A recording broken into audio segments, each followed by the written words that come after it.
ಕಾಂಗ್ರೆಸ್ನಲ್ಲಿ ಅಧಿಕಾರ ಹಂಚಿಕೆಯ ಬಗ್ಗೆ, ಅಧಿಕಾರವನ್ನು ಉಳಿಸಿಕೊಳ್ಳುವುದರ ಬಗ್ಗೆ ದೊಡ್ಡ ಮಟ್ಟದ ಚರ್ಚೆ ನಡೀತಾ ಇದೆ. ಈ ಮಧ್ಯೆ ಡಿ.ಕೆ. ಶಿವಕುಮಾರ್ ಅವರ ಸಹೋದರ ಡಿ.ಕೆ. ಸುರೇಶ್ ಅವರು ಮಾತನಾಡಿದ್ದಾರೆ. ಡಿ.ಕೆ. ಶಿವಕುಮಾರ್ ಅವರ ಹಣೆಯಲ್ಲೂ ಬರೆದಿದ್ರೆ ಅವರು ಮುಖ್ಯಮಂತ್ರಿಯಾಗೇ ಆಗ್ತಾರೆ.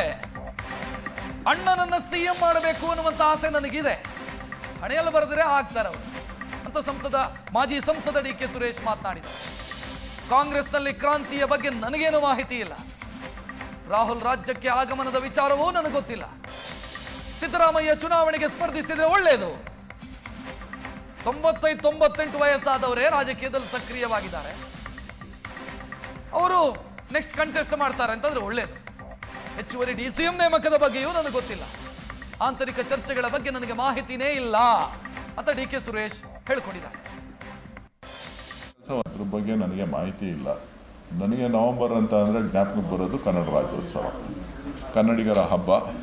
ನಾವು ನೀವು ಎಲ್ಲ ಸೇರಿ ಕನ್ನಡಿಗರ ಹಬ್ಬನ ಆಚರಣೆ ಮಾಡೋಣ. ನವೆಂಬರ್ ರಾಜ್ಯೋತ್ಸವನ ನಾವು ನೀವು ಎಲ್ಲ ಸೇರಿ ಕನ್ನಡಿಗರ ಹಬ್ಬನ ಆಚರಣೆ ಮಾಡ್ತೀವಲ್ಲ, ಅದ್ರ ಬಗ್ಗೆ ನನಗೆ ಮಾಹಿತಿ ಇಲ್ಲ. ಅದು ನೀವು ನಿಮ್ಮ ಮುಖ್ಯಮಂತ್ರಿಗಳಿಗೆ, ಪಕ್ಷದ ಅಧ್ಯಕ್ಷರಿಗೆ, AICCಯ ನಾಯಕರುಗಳಿಗೆ ಕೇಳಬೇಕಾಗುತ್ತೆ. ಅವ್ರ ಹಣೆಯಲ್ಲಿ ಬರೆದಿದ್ರೆ ಎಲ್ಲ ಬದಲಾಗುತ್ತೆ, ಇಲ್ಲ ಅಂತ ಅಂದ್ರೆ ಇಲ್ಲ. ಅದಕ್ಕೆ ಯಾಕೆ ತಲೆ ಕೆಡಿಸ್ಕೋಬೇಕು? ಅದು ನನ್ನ ಆಸೆ ಇದೆ ಅಂತ ಹೇಳಿದ್ದೀನಿ. ಅವ್ರ ಹಣೆಯಲ್ಲಿ ಬರೆದಿದ್ರೆ ಆಗುತ್ತೆ. ಪ್ರಯತ್ನ ಏನಿಲ್ಲ ರೀ, ಪ್ರಯತ್ನ ಇಲ್ಲ. ಪಕ್ಷ ಏನು ಹೇಳ್ತದೆ, ಪಕ್ಷದ ಅಧ್ಯಕ್ಷರಾಗಿದ್ದಾರೆ ಶಿವಕುಮಾರ್ ಅವರು, ರಾಜ್ಯದಲ್ಲಿ ಅಧ್ಯಕ್ಷರಾಗಿದ್ದಾರೆ, ಅವರು ಉಪಮುಖ್ಯಮಂತ್ರಿಗಳಾಗಿದ್ದಾರೆ.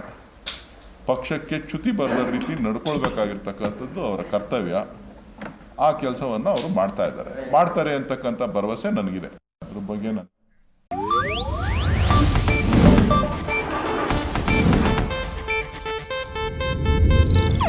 ಇದು ಏಷ್ಯಾನೆಟ್ ನ್ಯೂಸ್ ನೆಟ್ವರ್ಕ್ ಪ್ರಸ್ತುತಿ.